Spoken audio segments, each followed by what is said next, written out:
2 minus sigma 1 greater than sigma 1 greater than 0. So for this case, you can see the maximum is the maximum value equal to sigma q, and this is 0. So for these conditions, we can quickly on these situations. Okay. So for this boundary, this portion actually is in this portion here. Okay. The second condition in that region that will occur to here. And under that situation, the boundary, the onset, the margin of the failure criterion actually is defined by this line.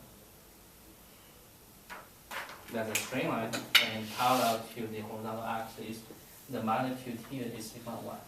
But it wouldn't technically be And this form min, square. I mean, not theta, no, but I mean for the, your labels, for your axes, it would no longer be, Yeah, it would no longer be. So I think that's so the reason why, be max, yeah, and so, that would so sometimes, that is, sometimes I will feel, you just kind of feel, how to So say, it'd be grab better- the whatever the notation, sigma 1, sigma 2, or So would it be maximum better sigma. to just label them as sigma 1 and sigma 2 instead How of about that? max and Okay. min?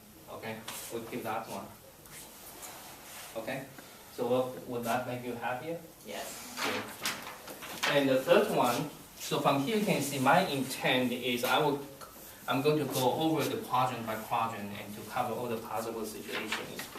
The third one is 0 and sigma 1 and sigma 2.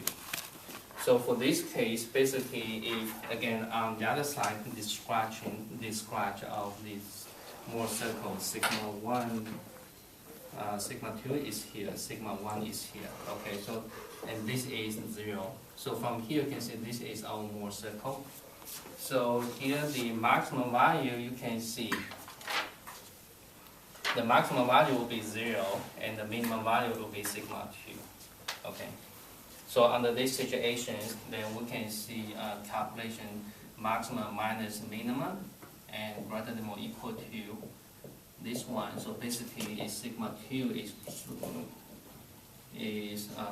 this one. Okay. So that situation, for this one, we first identify what is this region. That region, sigma 1, 2, both negative, so that should be in the third quadrant. In the third quadrant, sigma 1 is greater than sigma 2, so that means here. No. Here. Okay, the third quadrant is, so sorry, the third condition is should be here. And then for that situation, when sigma 2 is smaller than this value, so here let me mark here. So this magnitude is sigma y, and here in terms of, in textbook, I don't know whether you'll be confused, and I'd be confused. I'm confused by this one. In textbook, it's labeled here is by sigma y. It's simply to denote the distance from here to here is sigma y. Actually, if we want to label it carefully, it should be negative. Yeah. So kind of mention. So they're taking the absolute, they're just taking the magnitude. Take the magnitude. So here I kind of give you warning. Okay, don't be confused. Anyhow. So under this situation, you can see when sigma q is more negative than this value, then basically this line parallel to this axis denote is in the margin, and beyond which everything, if the value below here is will be failed. So that means the safe margin will be falling into here. Okay. Then we'll proceed for the fourth one. The fourth one is 0 greater than sigma 2 greater than sigma 1.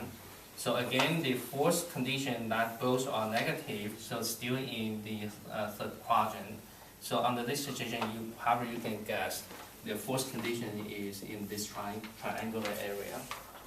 Okay, so that means this is 0 and this is sigma 1. So that means here that is sigma 1, 0 minus sigma 1 divided by 2 greater than 2 sigma y. So that means sigma 1 less than sigma y minus.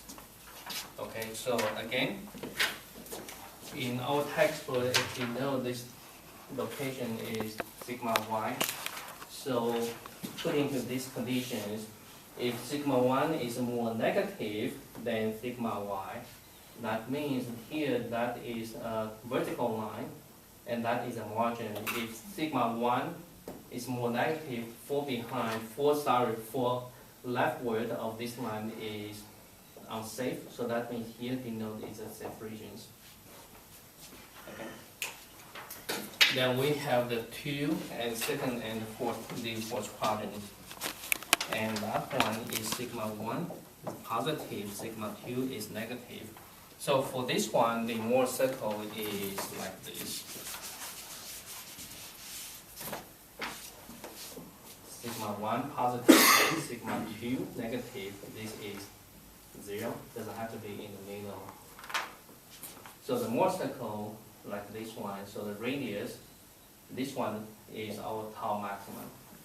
Okay. So for this case, sigma 1 positive, sigma 2 negative, so that is this quadrant here, and 5.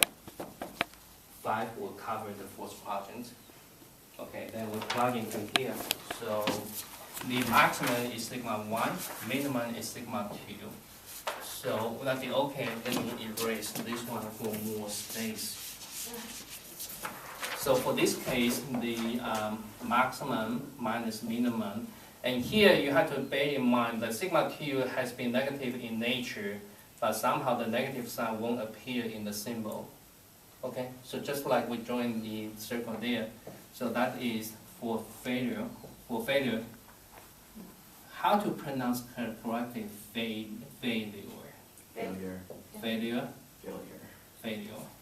Hard. Very hard. Sigma 1 minus sigma 2 greater than sigma 1.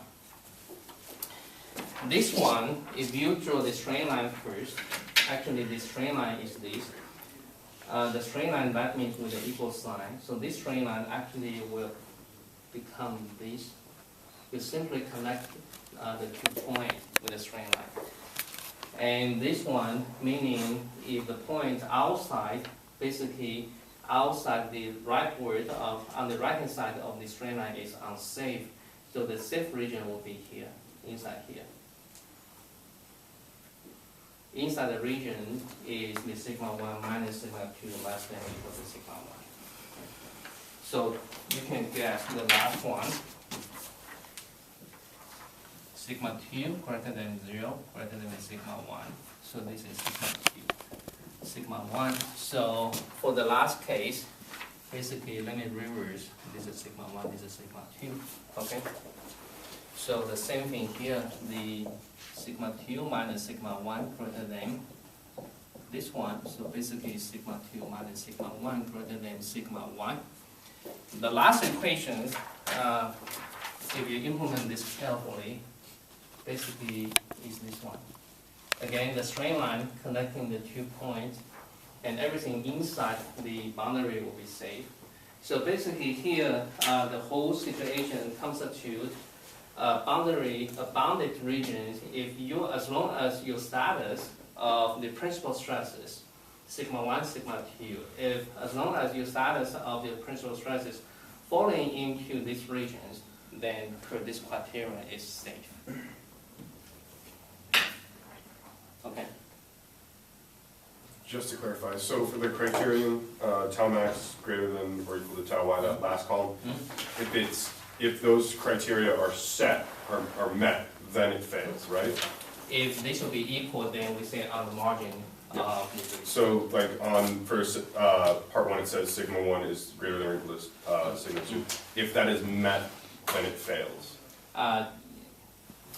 Because that means it would be outside of the shape. I can make one example here.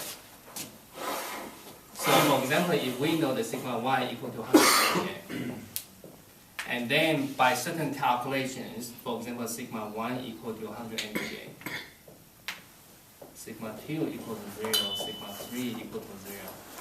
So under this situation, you can see per our criteria, using this one, sigma 1 will be equal to, per our criterion we're asking is to check on this one, and actually this is yes. Okay? So this is yes. So in this way we say that is just on the margin, Okay. And then if we want to calculate the factor of the safety, then for this case, the factor of the safety basically can be equal to the sigma y, that is the margin we shouldn't exceed, divided by our calculated result for this example. So for this case, the factor of safety equal to 1. And per our understanding, that is just on the margin, who knows? We'll make So- it big with God. Higher factor of safety is a good thing. Yes. So for example, if, let me make another example, say if this is 80. Okay, so then per our criteria, sigma 1 is greater than no. Okay, so because this is 80. Okay, so this is the 80. So in this way, the factor of safety will be equal to, for this example, 100 divided by 80, it will be 1.25. So that means we still have a margin we can, it's safe. Okay. We may touch on this later, but for factor of safety, say if we were using condition, say 5, would we have our yield stress over sigma 1 minus sigma 2 then? Yes, and let me make more examples. And actually, the part of the homework is asking you to calculate the factor of safety for the condition. Let me make one example here.